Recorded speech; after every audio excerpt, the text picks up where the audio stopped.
Latter-day Trumpet. This is a Latter-day Trumpet presentation that is an exciting new video about the Book of Mormon. Disclaimer. There are many church scholars that believe that the Lehigh colony landed in South America. This series of videos reflect those ideas and theories.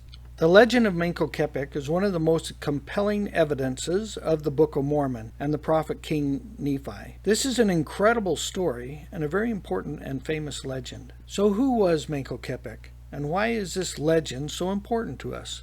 Legends are oral histories of ancient races and cultures handed down through the centuries. Sometimes in the constant retelling, they can be more fiction than fact associated with the legend, as it is aggrandized and changed to be more exciting for a grandchild, for example. However, there can also be much truth in ancient legends. Of course, one reason why this legend is important to us is that some church scholars believe that Manco Capac, the first Inca, was in fact the prophet Nephi and the first king of the Nephites from the Book of Mormon. This video, then, is an attempt to review this ancient legend and compare it to the story of Nephi in the Book of Mormon. There are several versions of this fantastic and famous legend. What does the name Manco Capac mean? In the native Quechua language, it means royal master or chief.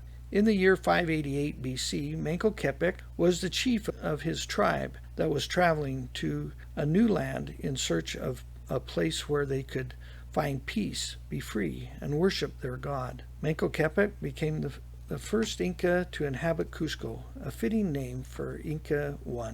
And in the moment the sun arose in the sky, Viracocha appeared in the form of a splendid man and created the Incas. Then, from among them, he called the most important, the eldest, named Manco Capac. And he said to him, "You and your descendants will be great lords, and will subject many nations. You should revere me always as a father, and as my sons you will always be respected." After this, he gave them as insignia the Sun Tuparkar, the Champi, and the Tupayari, and he bid them wander where they would. And wherever they would rest, he told them to try to thrust in the Tupachari in the soil. This was an instrument in the form of a golden staff, and where it would sink into the earth, there they should found a great city. Manco Capac taught his people the laws, how to build buildings, how to work wood and precious metals. He and his wife, Mama Capac, taught their people to be industrious, to spin, weave, grow crops, and tend the herds. The reason why we have this legend so well preserved over so many centuries is that it was recorded on a quipu, or a necklace made of many strings with lots of different colored knots. A person that recorded their history and memorized the pattern of these knots was called a rememberer. The Spanish conquistadors found many such quipus and preserved them. They can be seen in the museums of Peru today. So back to our main question. Who was Manco Capac? The legend does not give us any clues as to his origin, but we do know where the story starts, at Lake Titicaca. And so this Bertrand Flornay in World of the Incas is quoted as follows, quote, "Manco Capac, it is said, was pale-faced or white. Manco Capac, the founder of Cusco, was a pale-faced white explorer married to a sister wife of his three brothers' wives, who came from the south looking for a new land with his family." Unquote. What other legends by the indigenous American races could be more precise and more closely follow the life of Nephi and his family? Here you have a white, pale-faced man taking his brothers and their sister wives north into the wilderness while searching for a new land to colonize. And he used a golden staff, or the sword of Laban, to test the soil depth as they went. So back to our main question, who was Manco Capac? The legend does not give us any clues as to the origin, but we do know where the story starts, at Lake Titicaca. And it goes like this.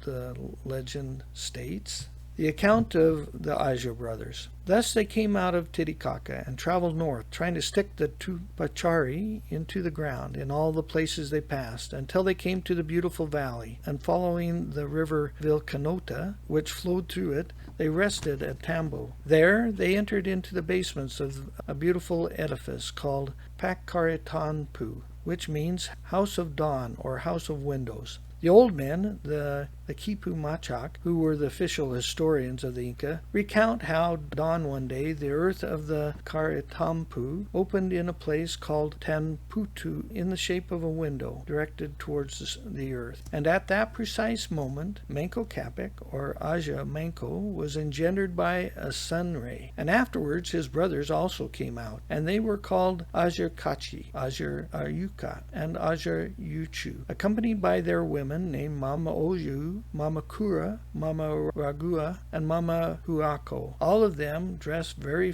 richly in costumes of wool and gold. The men carried staves of gold, and the women carried the service with which they would attend their husbands, and also seeds and foods. At once they came out into the world. They walked about, turning as they walked, so the light of the sun sparkled on them, and for all these reasons they were called the children of the sun. After this marvelous occurrence, they again took up their long march. So we have now answered our own question. Who was Manco Capac, or our prophet Nephi from the Book of Mormon? He and his sister wife Mama Ola, or Cápac, were engendered by the sun's rays. He and his 3 brothers and their sister wives came up out of Lake Titicaca on the sun's rays. They turned as they walked. The light of the sun sparkled on them, and so they were called the children of the sun, or the god Inti, as they traveled north. The men carried 3 sacred articles, and the women carried the service to attend to their husbands, and also seeds and food. The 3 brothers of Manco Capac were Aja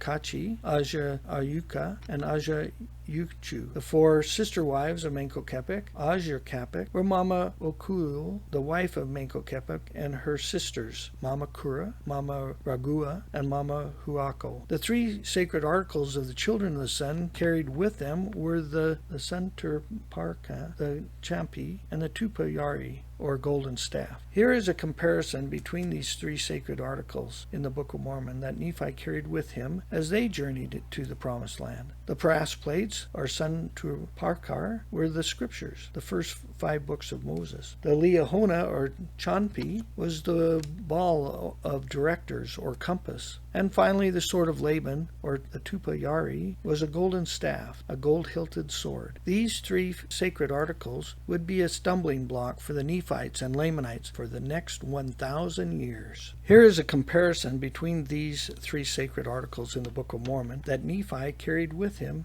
as they journeyed to the Promised Land. The brass plates, or Santurparkar, were the scriptures, or the first 5 books of Moses. The Liahona, or Chanpi, was the ball of directors, or compass. And finally, the sword of Laban, or Tupayari, was a golden staff, the gold-hilted sword. These famous 3 sacred articles would be a stumbling block for the Nephites and Lamanites for the next 1,000 years.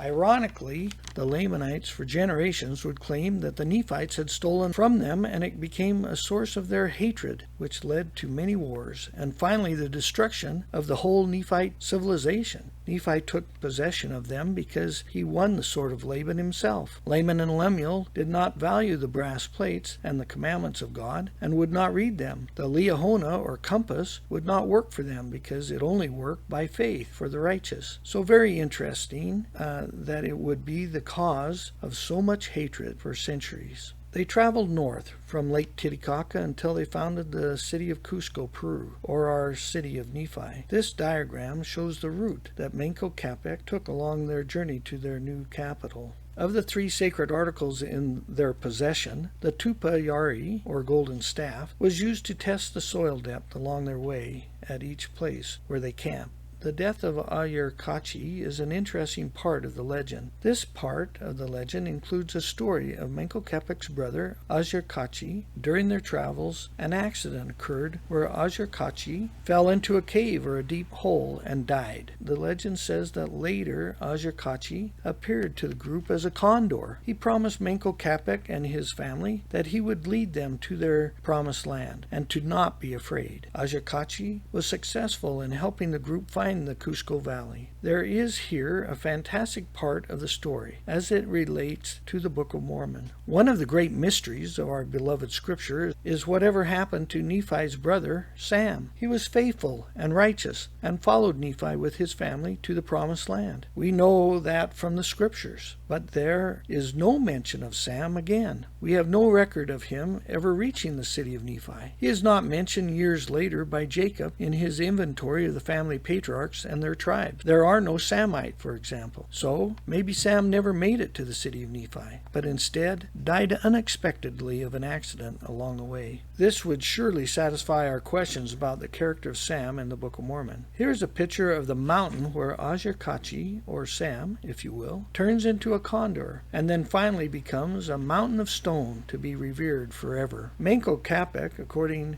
to the legend, became the founder of Cusco. The beautiful valley was shown to them by his brother the condor. The golden staff, or sword of Laban, was plunged into the soil and sunk deep. A sign was given, and no one could pull the golden staff out. Manco Capac declared, "This is where we will build our city and a temple to our God." The royal city of Cusco was built in the form of the royal mountain lion, or puma. On this picture, A represents the powerful leg and genitals, which was the military center and the protective wall. B were the three rivers where they converged at the tail. C, the neck was the place of the royal palaces. D, the navel or center was where the temple of Coricancha was located. E, the head of the puma, was the fortress of Saskatchewan. Here's a modern map of the city and shows the location of the mountain lion or puma. This is a diagram that shows how Manco Capac's royal city grew over time and over the many centuries until today,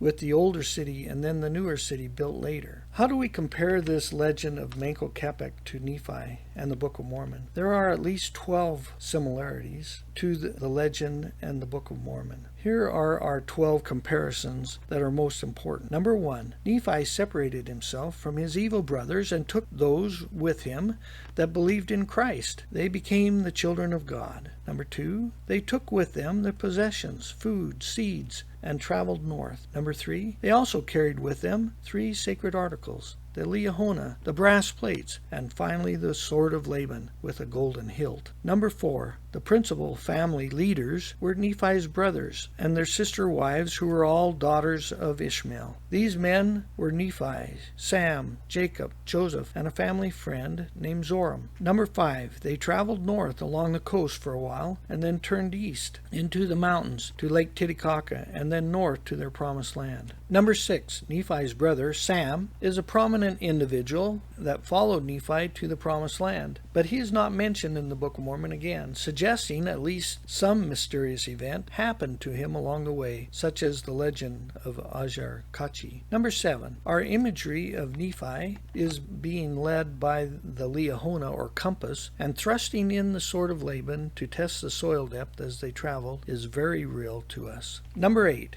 it is our view that we can see the golden sword sinking deep into the ground. The sign was given as Nephi arrived at his promised land, the city of Nephi. He thanked God and declared, "This is where we will build our city and a temple to our God." Number 9, we know that Nephi was the first leader or king of this new and virgin city and land of Nephi at around 588 BC. Nephi, the first, was the new king. Number 10, Nephi taught his people to keep the commandments and live by the laws of God. They did sow seeds and reap in abundance, raise flocks and herds. Nephi taught his people to build buildings, to work wood, iron, copper, brass, steel, and precious metals. Number 11, Nephi and his wife taught their people to be industrious, to sew and to weave, to labor with their hands. Nephi's ultimate accomplishment was to build a magnificent temple of God, after the manner of the temple in Jerusalem, Solomon's temple. In review, we make a summary of the legend of Manco Capac or Nephi. Manco Capac or Nephi led his people north from Lake Titicaca, and they became the children of the sun, the children of God. Manco Capac settled and founded his virgin new land of Cusco, or the city of Nephi, about 588 BC, with his brothers and their sister wives. They were led to this this new land miraculously with the help of 3 sacred articles. The golden staff, or sword of Laban, sunk deep into the ground. The sign had been given. Manco Capac explained upon arrival that this is where we will build our city and a temple to our God. Manco Capac, or Nephi, and his sister wife, Manco Capac, taught their people the laws of society, how to build buildings, grow crops, raise herds of animals of all kinds, how to spin and weave, and many more things. Manco Capac taught his people to be industrious and to work with their hands. He became their first king, Inca I. Manco Capac, or Nephi, built a beautiful temple to his sun god Inti, the temple of Coricancha. That temple was sacred and revered for centuries and still exists today. In this final picture, our prophet King Nephi, or Manco Capac, looks out upon the city that he built in the Promised Land. It was a glorious city with a magnificent temple, the Temple of Nephi. Today we believe it is also the Temple of Coricancha. These were the beautiful children of God that were righteous and obeyed the commandments and sparkled and shone in the sun as they turned and traveled or marched to their new Promised Land.